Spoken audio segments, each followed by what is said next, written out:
This Halloween, I wanted to pay tribute to an extraordinary non-believer, the late, great Howard Phillips Lovecraft, best known as H.P. Lovecraft. Lovecraft was one of the greatest sci-fi horror writers of all time, or as it was called in his era, weird fiction. He's the godfather of the cosmic horror genre, creator of the elaborate Cthulhu mythos that lives on to this day, and an unapologetic atheist during a time when that wasn't exactly popular or acceptable. For Halloween this year, as we give out candy with razor blades and offer our sacrifices to the behooved one, I wanted to read some of Lovecraft's writings on atheism and honor his contributions to weird fiction. I love horror movies and, long before that, horror fiction. He's written some of my favorite stories of all time, created much of the basis of modern horror in film and writing, and captured a distinct, almost transcendent human experience of terror that now, when it's evoked in film and literature, is called Lovecraftian. In his house at Rilye, dead Thulu waits dreaming. Only 2 of the prisoners were found sane enough to be hanged, and the rest were committed to various institutions. As a stiff, bloated corpse. All denied a part in the ritual murders, and averred that the killing had been done by black moon owls, blind decay spreads over the slaughtered cities and countries. I think I went mad then.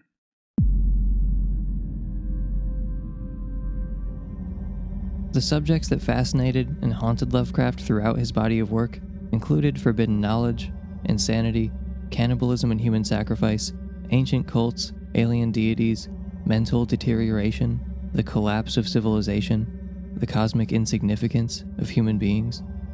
These were recurring elements in his fiction. His body of work consists of around 70 short stories and novellas, which I'll be talking about soon. He was born in 1890, and on the subject of being an atheist and an anti-theist, he wrote, "I am unduly secluded, though unavoidably so."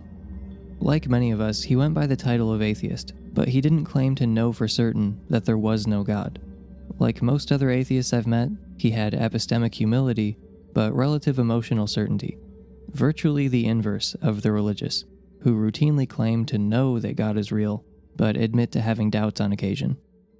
Lovecraft said, quote, "In theory, I'm an agnostic, but pending the appearance of radical evidence, I must be classed, practically and provisionally, as an atheist. The chances of theism's truth being, to my mind, so microscopically small, I would be a pedant and a hypocrite to call myself anything else." End quote.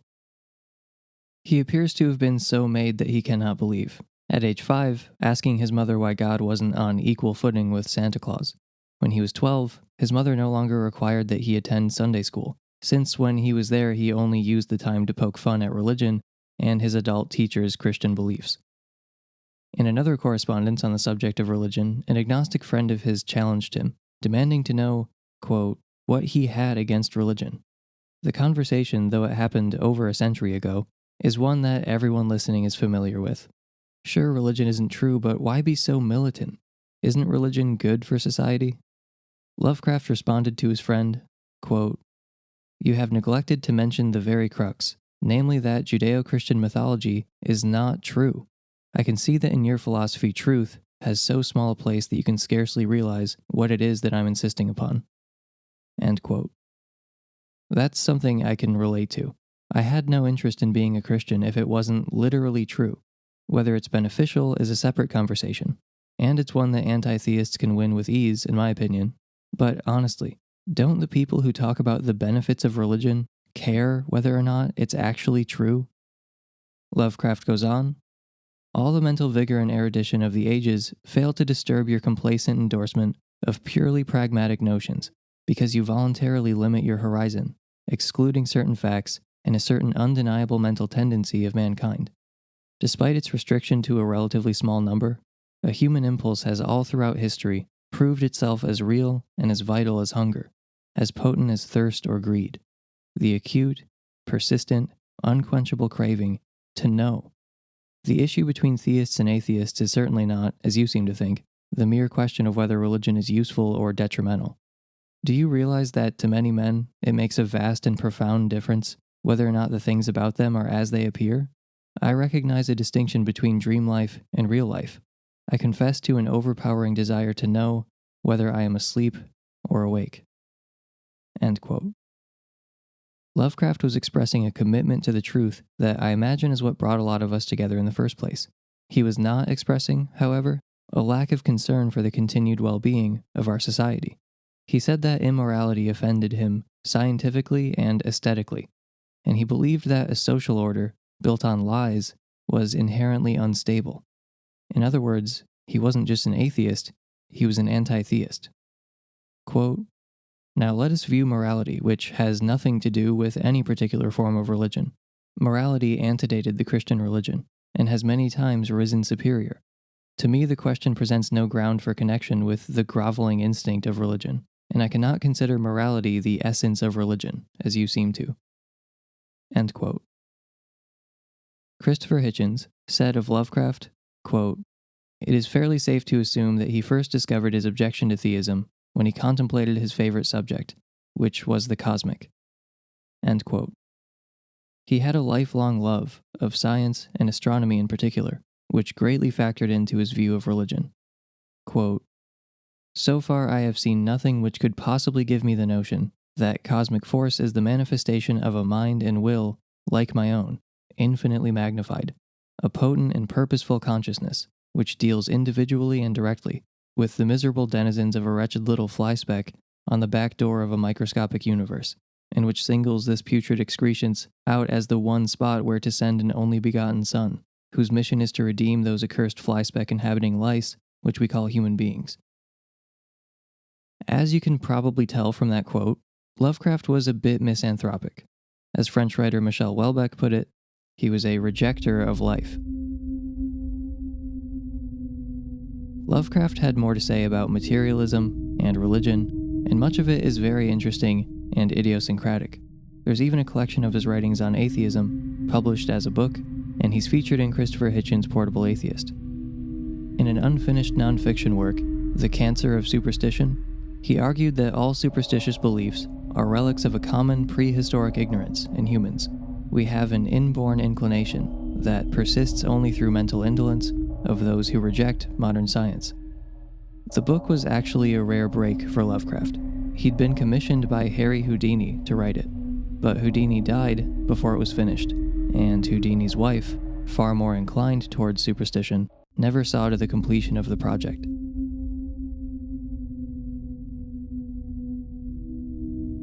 Since we're in the Halloween spirit, I wanted to take the opportunity to talk about Lovecraft's writing and his artistic contributions.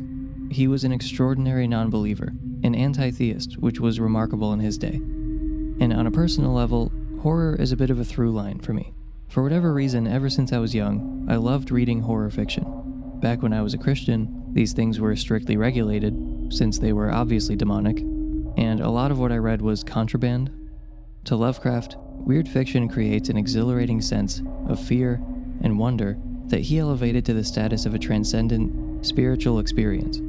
We can shed some light on why the particular subjects I mentioned earlier captured his attention by putting his life in context and taking a brief look at his depressing and very strange biography. Born in 1890, he died in 1937 at the age of 46, spending most of his life in the Northeast and his beloved Providence, Rhode Island. He was an only child and was born into relative affluence. His family life was far from healthy. His mother's side were wealthy aristocrats with rumors of inbreeding in their background, while his father was a traveling salesman. His father, when Lovecraft was 3, contracted syphilis and suffered a nervous breakdown. He died 5 years later, but Lovecraft never saw his father after he'd been committed to the asylum. He eventually died of neurosyphilis, which caused his mother to be, as Lovecraft described it, permanently stricken with grief. His mother appears to have been something he called in one letter a touch-me-not, which meant she didn't like physical contact from anybody, including her husband and her son. She had never shown any signs of her husband's disease, probably because of her aversion to physical contact, and had been cold and distant with her son for the first few years of his life. But after her husband's death, she went to the other extreme and became doting and affectionate to a fault, never letting him out of her sight. His mother eventually had her own nervous breakdown, and like her husband, was also committed to a psychiatric hospital, where she would also eventually die.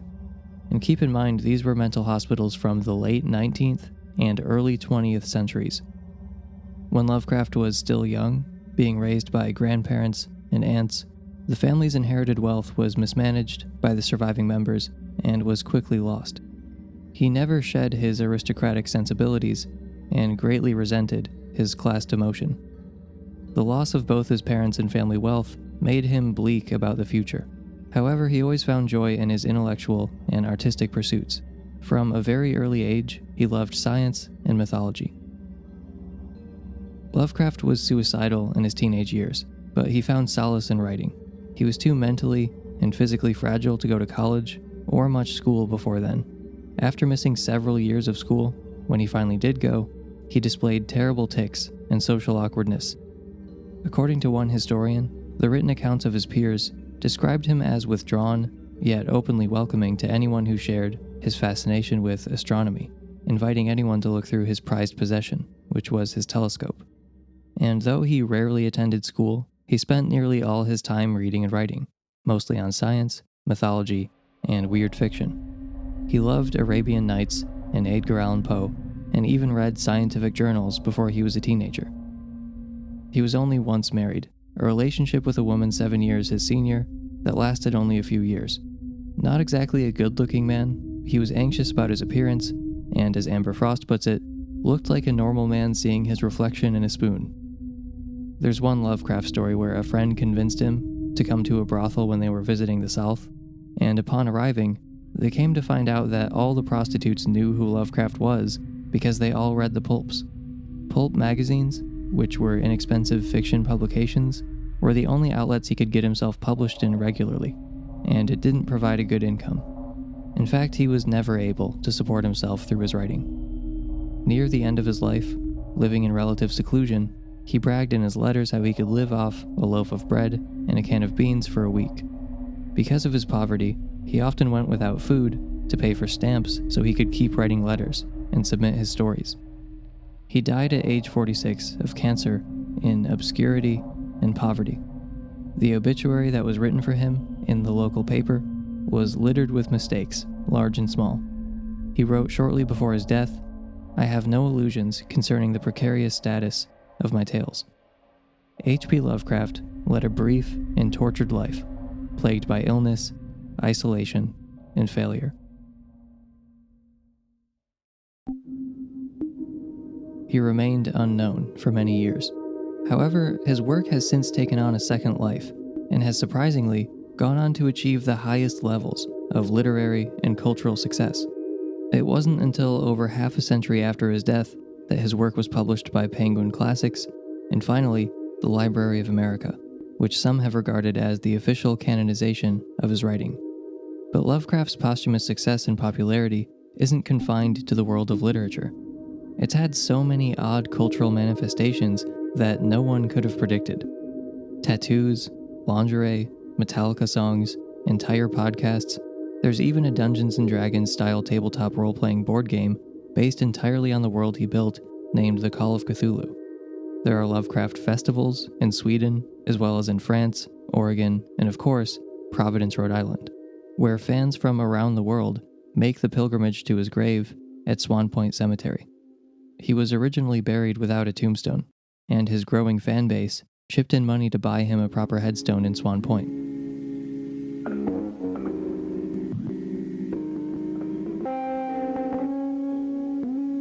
His compelling style and the complex universe of mythology he created has generated a cult following.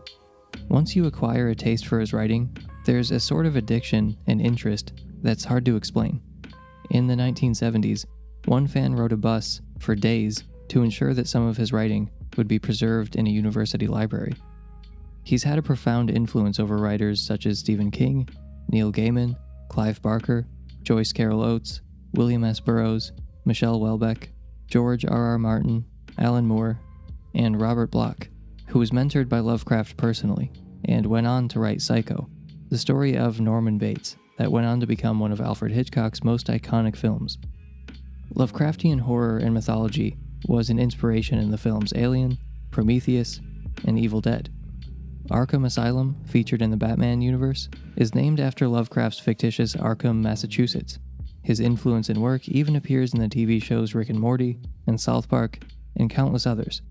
Alex Garland's recent film, Annihilation, is essentially Lovecraft's The Color Out of Space, with a handful of alterations. He's also influenced the directors John Carpenter and Guillermo del Toro. Even the comedian actor Patton Oswalt is an enormous fan. He's one of the pilgrims who's traveled to Lovecraft's grave. Lovecraft created an entire mythology, a pantheon of alien gods and ancient forces that are mostly malevolent from the human perspective. He constructed many fictional elements that recurred in his stories. The Old Ones, the Necronomicon, Miskatonic University, and the town of Arkham, all fictitious creations of Lovecraft's, all appear in many of his works, but also in film and literature that he had no hand in writing. This is because, unlike many other authors, he actively encouraged people to borrow from and build upon the universe he created. Some have taken this farther than he intended. Though Lovecraft was a materialist who denounced all religion and spiritual beliefs, the Cthulhu mythos he designed has been adopted by a large number of occultists and witches who actually worship some of his gods. They're aware of who Lovecraft was, a fiction writer. They just think he was only saying it was fiction, or that he was tapping into something real, whether he was aware of it or not. I've seen a few of them point to the fact that many of Lovecraft's stories were inspired by nightmares he had, to support this. Many of them also believe that the imaginary book in his stories, called the Necronomicon, which contains black magic and some history concerning the Old Ones, actually exists as a real book. Most of his fanbase are not occultists, or if they are, they're ironic occultists, but there are true believers. One scholar, who was giving a lecture on Lovecraft's mythology, because he thought some of these people were likely in the audience, felt the need to open with the declaration that the Necronomicon was not a real book.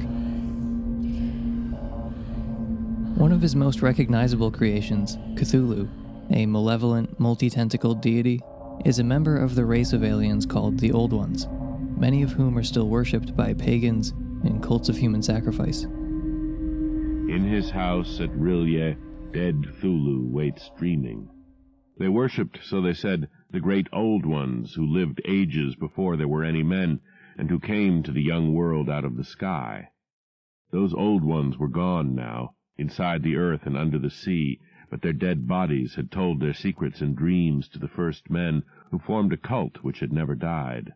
The great Old Ones spoke to the sensitive among them by molding their dreams, for only thus could their language reach the fleshly minds of mammals.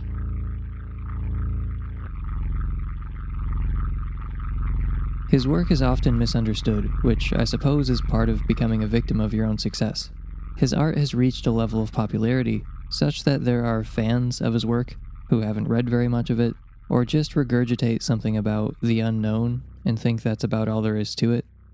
Many actual readers of Lovecraft also think the unknown is central to understanding his work, but I respectfully disagree with the degree of significance attributed to the unknown in his work. One of his most frequently quoted lines is, "The oldest and strongest emotion of mankind is fear, and the oldest and strongest kind of fear is fear of the unknown." If I'm being honest, however, I never would have guessed this loomed so large in the imagination of Lovecraft, or his readers, from his fiction alone. Mystery, sure, but the idea that fear of the unknown should be the first thing in a discussion about Lovecraft, or even the only thing someone needs to know about Lovecraft, in my opinion does his work a disservice. There's a lot more to his writing and the numinous experience he's conjuring than simply the fear of the unknown. One Lovecraft-inspired movie that comes to mind that captures this feeling of fear of the unknown effectively would be The Endless from 2017. There's a genuine dilemma in the film, and the fear of the unknown on one side of the scale actually does a lot of emotional work and drives the plot forward. Unfortunately, the Lovecraftian label is sometimes slapped on out of laziness.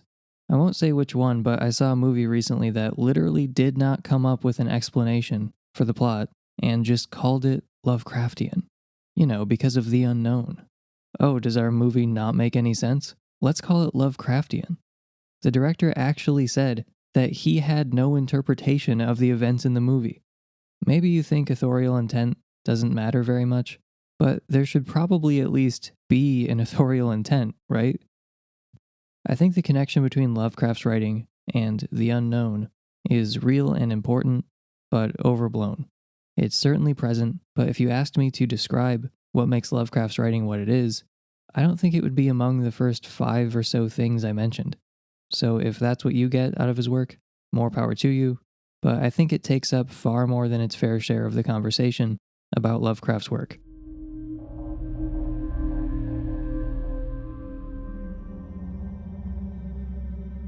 Lovecraft lived in a time of groundbreaking scientific and philosophical achievements. His work was, in part, a product of the zeitgeist that humankind was going to conquer the entire universe. 19th and early 20th century philosophers and scientists all seemed to create massive explanatory projects, all-encompassing, grandiose models that were driven by a string of astounding achievements and victories in understanding the natural world. Lovecraft, though obsessed with science, doubted that this was all good news. It had nothing to do with theism. He just doubted that everything we could learn about the universe was going to increase our psychological well-being. In his fiction, his victim protagonists acquire forbidden knowledge, driven by that human impulse to know, and this knowledge tortures them and often drives them to madness. They witness cosmic horrors and can no longer live normally, having lost a bit of their sanity. They sometimes warn of the destruction of civilization by forces we don't understand, having lost the overconfidence of humankind and having caught a glimpse of how insignificant we are in a cosmos that keeps getting bigger and bigger and less concerned with us the more we learn about it. He wanted the truth, but he was afraid of what it might be, since he knew there was no reason to expect reality to conform to the needs and desires of human beings. And maddens me when I dream of it. The most merciful thing in the world, I think, is the inability of the human mind to correlate all its contents. We live on a placid island of ignorance in the midst of black seas of infinity, and it was not meant that we should voyage far. The sciences, each straining in its own direction, have hitherto harmed us little, but some day the piecing together of dissociated knowledge will open up such terrifying vistas of reality and of our frightful position therein that we shall either go mad from the revelation or flee from the deadly light into the peace and safety of a new dark age.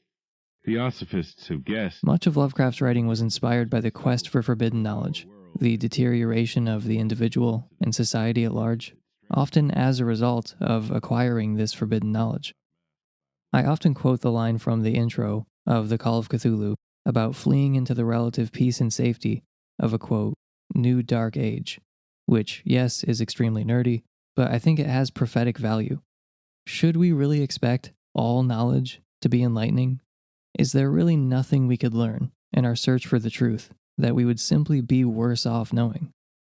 Given Lovecraft's belief in the cosmic insignificance of human beings, there's no reason to think the truth will set us free in every case. We have about as much reason as an insect to suppose that true knowledge about the universe and our place therein will only serve us well. What is my purpose? You pass butter.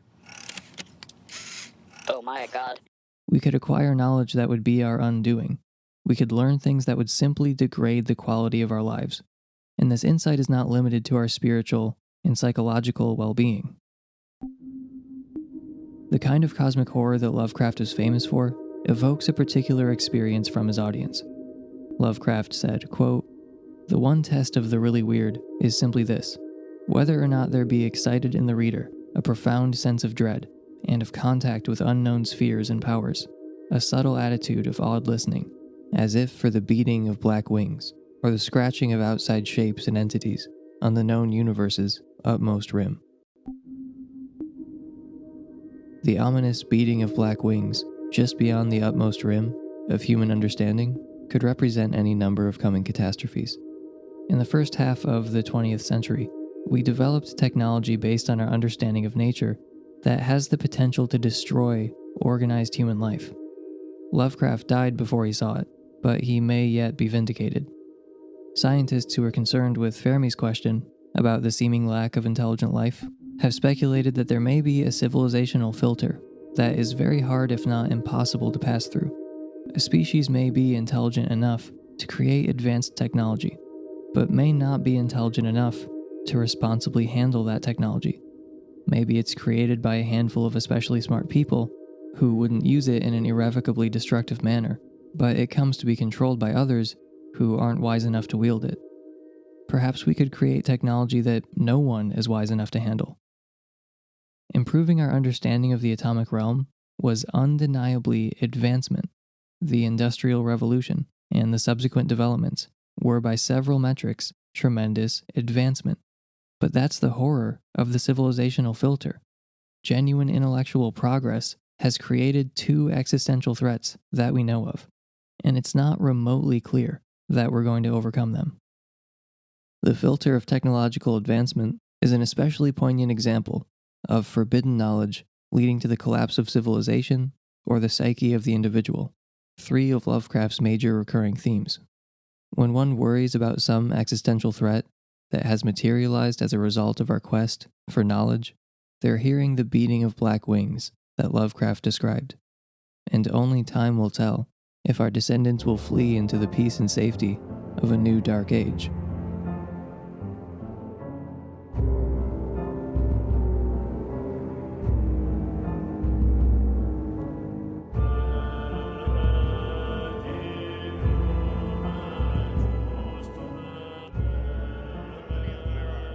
Find them, we can kill them. Are they slow-moving, Chief? Yeah, they're dead. They're all messed up. We need to take a moment to discuss a pressing issue, namely, fast zombies. There is some disagreement over when the original fast zombies were depicted. The conversation is usually restricted to film. No one seems to agree, but one of the earlier dates is 1980 with Nightmare City. Some place it as late as the 1990s or the early aughts. However, in 1922, H.P. Lovecraft published a story called Herbert West, Reanimator, that depicts fast zombies, decades before the usual candidates. I haven't read a lot of horror that was written prior to the 20th century, so it's possible that Lovecraft wasn't the first. Frankenstein's monster was arguably a zombie, and he was fast. But I do know that Herbert West Reanimator came out a few years before 28 Days Later.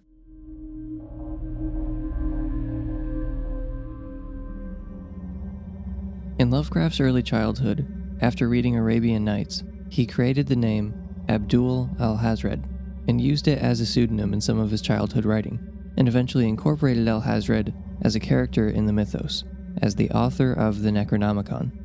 Frequently borrowed, almost as often as Cthulhu, the Necronomicon is a forbidden book of black magic and knowledge concerning the old ones that could drive you to insanity if you read it, as it drove its author to insanity. Lovecraft wrote a short document describing the history of the book and its author. He once said that when creating fictitious historical figures and texts, you should write as if you're trying to perpetuate a convincing hoax. He would often reference several real books and historical figures and slip in just one imaginary person or document. Oftentimes, the fictitious entity was claimed to exist in some enormous real book that everyone had heard of, but no one had read. And as we know, he was actually successful in his writing technique of perpetuating a convincing hoax, since many take some of his stories literally. Abdul al-Hazred was a Yemeni pagan and poet who lived centuries ago, worshipping alien deities, including Cthulhu. He visited the ruins of Babylon and spent 10 years alone in the great southern desert of Arabia before settling in Damascus. Those who have dealings with the book al-Hazred composed generally come to unpleasant ends. Al-Hazred was devoured horribly by invisible forces in broad daylight before a large number of terrified witnesses. As the meme correctly states, everything in Lovecraft either ends up dead or insane. But his stories don't lean on gore, which I appreciate. He generates a slow-burning sense of madness, and does so in a compellingly detached and dense writing style.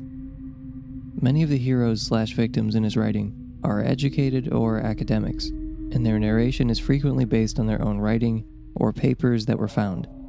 They're analytical characters and attempt to remain tethered to reason while facing some terrifying monstrosity that they're coming into contact with, which subtly heightens the fear. The formal style and scientific distance and description creates the sense that this plunge into madness isn't the result of hysteria or instinctual, primal fear or a suspension of rational faculties. It all makes the narrator's gradual loss of sanity all the more frightening. That is what they say I said when they found me in the blackness after 3 hours. Found me crouching in the blackness over the plump, half-eaten body of Captain Norris, with my own cat leaping and tearing at my throat. Now they have blown up Exham Priory, and shut me into this barred room at Hanwell with fearful whispers about my heredity and experiences. When I speak of poor Norris, they accuse me of a hideous thing, but they must know that I did not do it. They must know it was the rats, the slithering, scurrying rats whose scampering will never let me sleep, the demon rats that race behind the padding in this room and beckon me down to greater horrors than I have ever known, the rats they can never hear, the rats in the walls. Not everyone is as enthralled by Lovecraft's writing style and mythos as I am. Some curmudgeonly and joyless critics really don't like his writing style. Actually, some hate his writing altogether, and those people are wrong. The criticisms are highly predictable, too many adjectives and adverbs, it's overwritten. Many seem to think that in identifying excessiveness in his writing, for example, so many adjectives, they've pointed to some deficiency. Apparently they think something like that could never be intentional. But plenty of films come to mind that involve some kind of intentional excess to achieve a desired effect. For example, most of Tarantino's movies involve some kind of intentional excess. If this is allowed in film and music, I don't see why not literature. Something can seem, and in fact be, gratuitous, but especially talented artists are able to use gratuitousness to make something great and distinctive. It's a risk to break conventional rules, and most who try to do so fail, and you're doomed to be misunderstood by many if you do. And Lovecraft is just a case where some people think he succeeded, and some think he did not. It's not really unique to him. His particular problem is that he's in a niche genre, so not everyone wants to or can experience what he had in mind. To them, it probably does just seem like bad writing. There are some genres that don't do anything for me, so I can't really distinguish between good and bad in that arena. Going back to Lovecraft's excessiveness, unfortunately many think irony is the only conceivable form of intentional excess or gratuitousness. It's often the case, but it's not an absolute. Irony is also self-aware, but it usually serves to deflate or deconstruct the object of the irony. But similar methods can be employed to conjure something that isn't ordinarily reached with orthodox methods that are mainstream critic approved.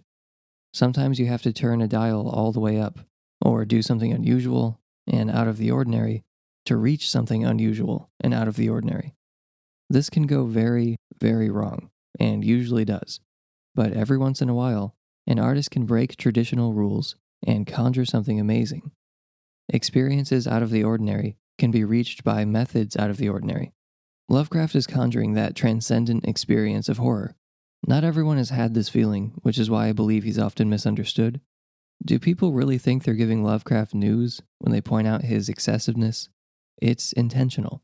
He's taking you somewhere. There are many other criticisms of Lovecraft's writing. His stories are heavily expository. They spend a lot of time with the narrator, simply describing things outright. There is very little dialogue, if any, and the conventional rule of show don't tell is brazenly ignored.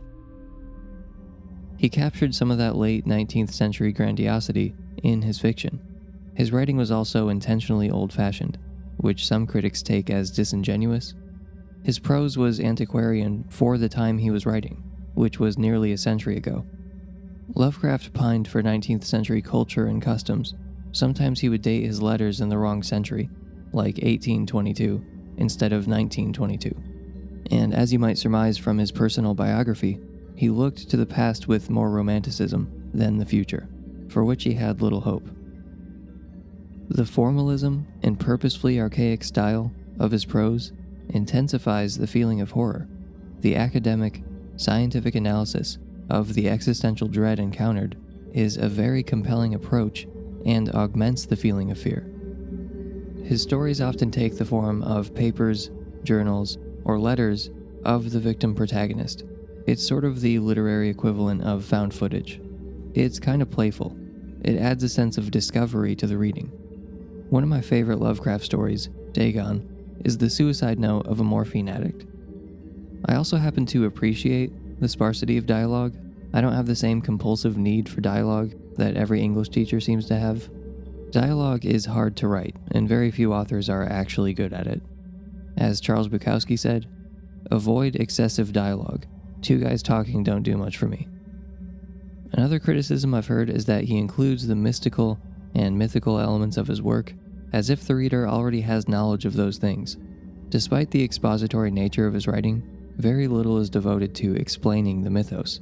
Names of fictional deities, books, cults, civilizations, and pseudo-historical elements are thrown around freely, as if these things were common knowledge. It's almost necessary to have read all the mythos to properly understand all the references being made. Not only do I find the mythos fun, I actually think his refusal to lend too much of the exposition to explaining the mythos in any one story is one way he draws you in. You end up leaving with questions, and it's fun piecing things together. It leads to a sense of discovery. It's a better method of world building than encyclopedically giving the reader information or laying out a complicated fictional universe all at once. That would be bad exposition. His encouragement of everyone's creative participation in his elaborate mythic universe makes learning about the mythos more exciting. It's more fun when you get to be a part of it, and many creators of movies, TV shows, and books have borrowed elements of his mythos in their own work. In fact, his mythology interests actual scholars of mythology.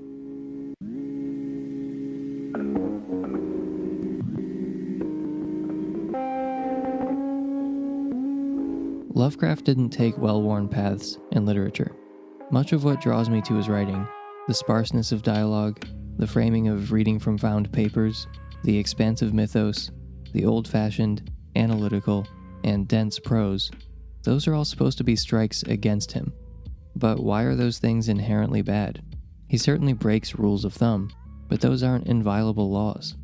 For me, the point is to induce a transcendent experience of fear, and he's more successful in that than most. That Lovecraft was taking some of the less well-worn paths to get there makes him more interesting. It's true that if Lovecraft handed in one of his stories to an English teacher, it would come back covered in red marks. Too many adjectives, not enough dialogue, what are you talking about here, etc.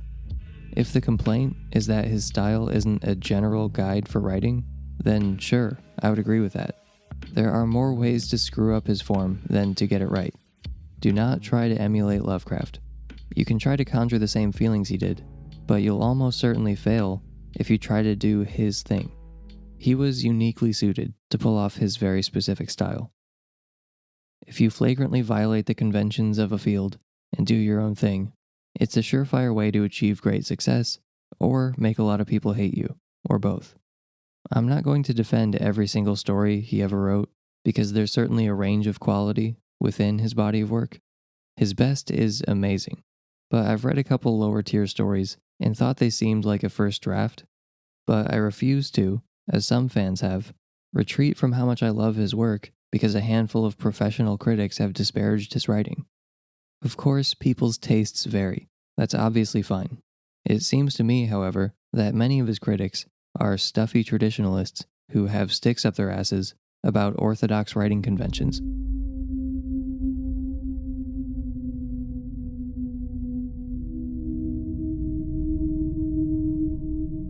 If you already know Lovecraft, you probably know where we're going next. Lovecraft was deeply flawed as a person, and I don't want to euphemize or sugarcoat his flaws. He was extremely racist. And of course he was born in the late 19th century, but his racism is vexing to many of his fans because it's beyond the racism you can expect even from the figures of that time. With a couple of notable exceptions, the racism in Lovecraft's stories is pretty standard 1920s racism. Allusions to phrenology, throwing around the word savage a little too flippantly. The horror at Red Hook is usually considered to be the worst of it. Also, The Rats in the Walls, which is one of his best stories, but in it his cat is named a racial slur. But it's really his letters and poems, where you can read his jarring diatribes that sometimes entertained violence against just about everyone who wasn't the right kind of white person. Hits with people a lot. When I tell people about the show we do, they go, "Oh, is that the racist guy?" It comes up more often now, and we're happy to talk about it. We talk about it on the show, but I was wondering if that, and I think that also plays into the larger conversation that a lot of people are having now, which is, can you separate the artist from their work? Oh my God, yeah. And also there's an interesting thing about Lovecraft that adds, I think, to the poignancy of him was, yeah, he was a pretty virulent, I'm sure I'm saying that word wrong. He was welcome to the podcast. He was pretty fucking racist. Yeah. But he was pretty fucking racist in that he was young, sheltered, very kind of fucked up, and wrote that thing about, if I was on the subway in New York, I had a machine gun, I would just spin around and kill all these blacks and Jews. And he had stories where the ultimate horror is that someone is of mixed race. Like exactly. That's literally, you're like, wait so a minute, terrifying. What the hell is this? But then as he got older, it seemed like maybe he never got a chance because he died, but he was starting to visit fans and travel more. There's part of me that wonders if he had lived into his 50s and 60s, would he have looked back on because he did have a almost lethal form of self-regard where he could really look at his shortcomings, and I wonder if that would have intensified or if he would have just become even a worse crank. You only get so much wiggle room of going, well, he was of his time, because there were plenty of people at that time that didn't have those fucking attitudes. So saying that he was of his time is a way of going, hey, he just didn't evolve. He just didn't evolve, but maybe he would have, but, I don't know. So can we separate the art from the artist? In the case of Lovecraft, it's complicated. As you can see from his biography, his strange and tortured life, who he is, with all his neuroses, is part of the experience. I think separating him from his writing would take something away from it. The author Laura Miller said, quote, "The unsavory manifestations of Lovecraft's dread can't be surgically removed from his fiction by an act of willful blindness. To the contrary, they help us understand it. But to do that, we need to accept the truth. This isn't the same as accepting Lovecraft's racism. You can acknowledge, contemplate, and discuss his character without feeling obliged to reject his work as a whole." End quote. Some have found Lovecraft too flawed to read his work, but surprisingly not that many. There are a few exceptions here, but the majority of non-white authors I could find who had something to say about Lovecraft made it clear that they despised his views, but still loved his work. For her book, Who Fears Death, the author Nnedi Okorafor won the World Fantasy Award. The recipient is awarded a bust of Lovecraft for excellence in weird fiction. But Okorafor was conflicted about keeping Lovecraft's head around her house, and she came to the conclusion, quote, "This is something people of color, women, minorities must deal with more than most when striving to be the greatest that they can be in the arts. The fact that many of the elders we honor and need to learn from hated us." End quote. She doesn't pull any punches about how angry Lovecraft's racist letters and poems made her, but she never advocates boycotting Lovecraft's work or reducing it to his personality. In fact, despite her scathing blog post, she still compliments Lovecraft. She accepted the award while making her feelings about him as a person very clear. It's an obvious point, but it nonetheless needs to be said that there is aesthetic value entirely separate from ideology. You can disagree with an artist's ideology or morals or behavior and still appreciate their art on a purely aesthetic level. In fact, you can disagree with the ideology in the art itself and still love it based on the aesthetic value alone. To elaborate, I'd like to introduce an archetypal figure that I'm going to call the 80-year-old church lady. To old church ladies, there is no inherent aesthetic goodness. There is only moral agreement or disagreement. This is a bad movie because it endorses something I don't like. Or not even endorses it, just depicts it. Just showing it is the same as endorsing it in their minds. To quote Matt Christman, it reflects a broad, deep, and harmful trend in popular culture in the past decade, which is the creeping belief that the deficiency of quality of a work, whether it be storytelling or craft or aesthetics or anything, can be filled with good politics. That if you have the right intentions and you're promoting the right idea, you don't have to give your best. It doesn't have to be that good. End quote. This Christian movie is a good movie because it depicts and endorses things I agree with. This is good art because I agree with it morally. this is bad art because it violates my delicate moral sensibilities.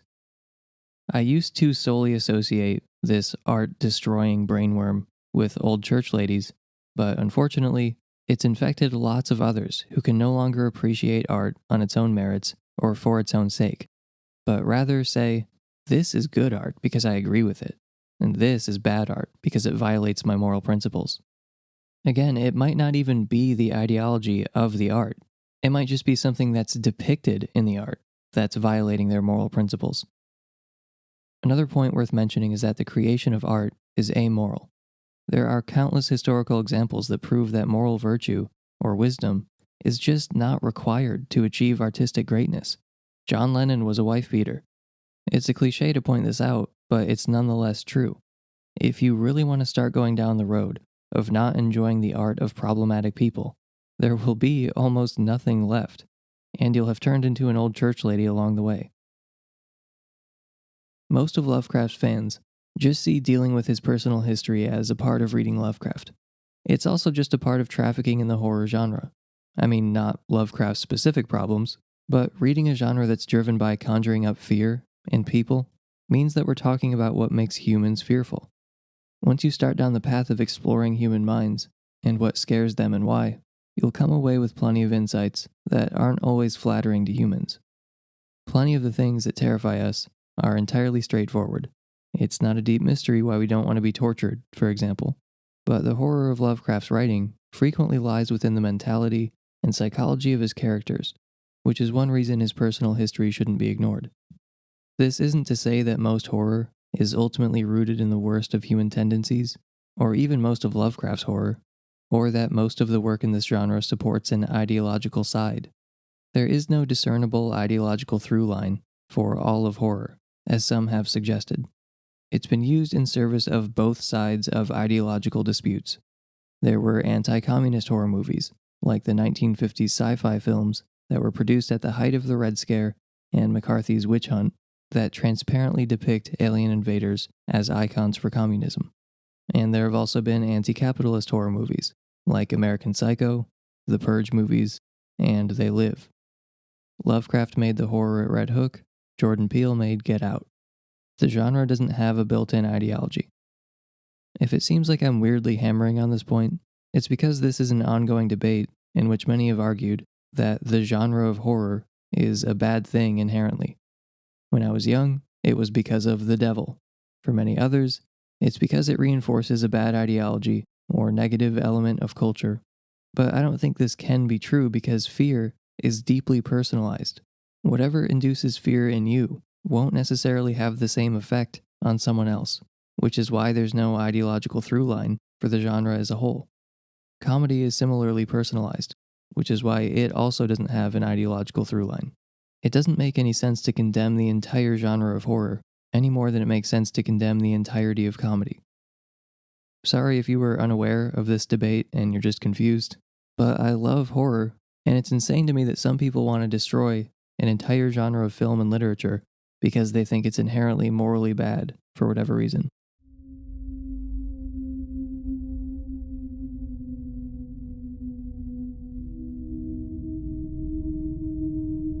I have plenty of links in the description for you if you're interested in hearing more of H.P. Lovecraft.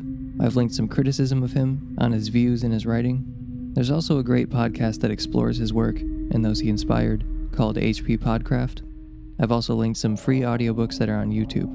Many of them were recorded decades ago on old equipment, which I think greatly contributes to the experience, and the narrators are great. Sometimes on an overcast day I'll just put one of those on and go for a walk, and the clips I've been using throughout are from those. And of course I've linked The Portable Atheist, that contains one of Lovecraft's letters, and one entire book that compiled all of Lovecraft's writing on atheism, for which Christopher Hitchens wrote the foreword. Happy Halloween, everybody. I've been Emerson Green, and I'll talk to you next time.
for no reason, can I tell you my really goofy Lovecraft story? Yes, Really quick. Years ago, I'm such a Lovecraft nerd, I took a gig at Lupo's in Providence just so I could, and it paid, I mean, to get the plane ticket and for what I was getting paid, it canceled each other out, but it was a free trip, and I wanted to go to Swan Point Cemetery and visit Lovecraft's grave. So I take a cab during the day, and it's it was like light rain, kind of windy. I'm like, oh, this is so perfect.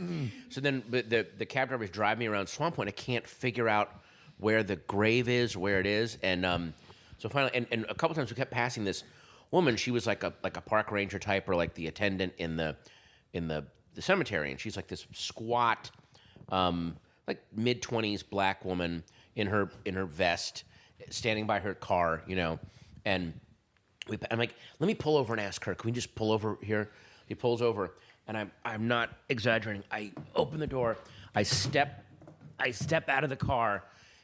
She looks at me for this length of time, and she goes, "You want that monster man?" And she just sort of pointed. She's like, "Oh yeah, one of these guys, right over there, man." And I realized she's right near the Phillips family obelisk. Yeah.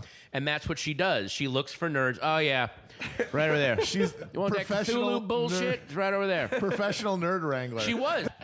And then, of course, I went there, and there's like foreign coins on top of the I Am Providence and the little scraps of poetry, and it was really eerie.